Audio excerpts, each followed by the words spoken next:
When you picture our Earth in the future, what do you see? Do you see green trees, beautiful landscapes, and clear water? Well, I see pollution, smog, waste, and trash. This is what our Earth will be if we do not start going green on a daily basis.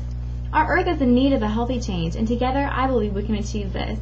I am qualified to give this speech because I am personally doing what I plan to talk about. I think it is very important to be green and do everything you can to make our world a healthier place. Today, I will be explaining the types of pollution, the reasons for the pollution, things you can do to help, and a few statistics that may help change your mind. I'll admit that it's easy to be wasteful with the things we've been given, so I understand why many people do not want to go green. It is much easier to get plastic throwaway plates than to do dishes every night. My job today is to try and inform you of the cause and hope you will join me on this mission to go green. Before we start, you need to understand the different types of pollution and the current problems. The first, most well-known problem is air pollution, which according to Webster's is an airborne substance that adversely affects the well-being of organisms or the systems on which they depend. Air pollution can come from factories, cars, and other things of that sort. The next is water pollution. Water pollution is a substance that changes the environment of the water inhabitants. This causes problems for us because we need water for survival, so if something is polluting it, it will also harm us. Another problem is a harsh substance called chlorofluorocarbons, which is hurting the ozone layer. In the early 1920s, this chemical was created. These tiny chemicals are commonly used in refrigerators, air conditioners, styrofoam packaging, and spray cans. They do not in particular harm humans, but scientists have found that the chemicals pass through the troposphere into the stratosphere where they break up the ozone molecules. We need the ozone layer to protect us from the sun, so harming it could in time cause many problems for us. The last main problem is landfills. Landfills are basically sites where everyone's trash. These not only are unsanitary, but they may also cause hazardous waste.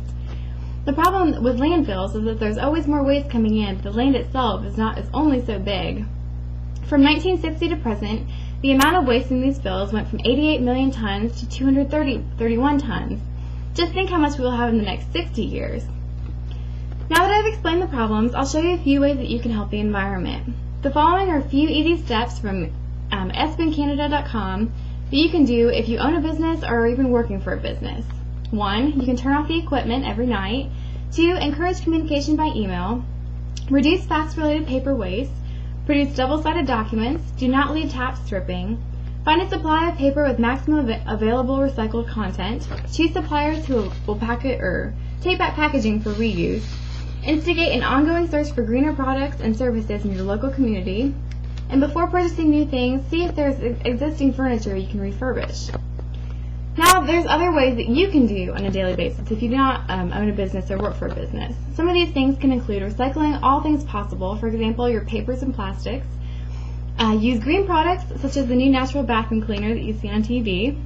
Don't throw away old clothes. See if you can use them for other things or donate them to other people. Use cloth towels, not paper towels that you throw away.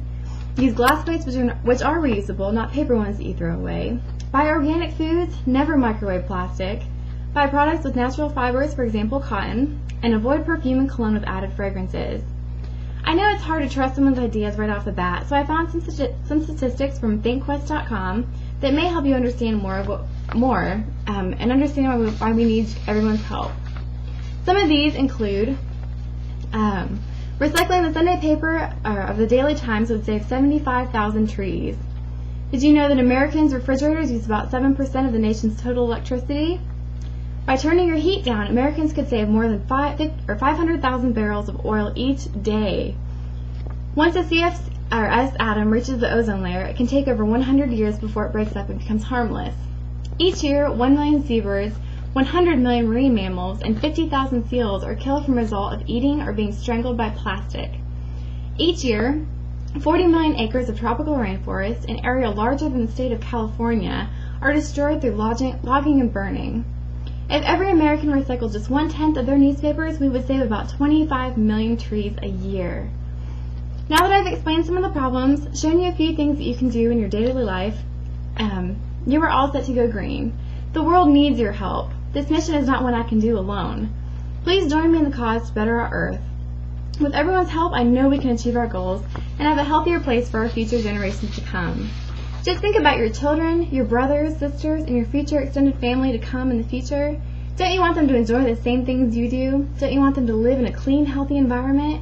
The only way this will happen is if we get everyone to go green. We can save so many resources and make our environment so much better if we just do our part and pitch in. I know we can do it. Please help me by going green.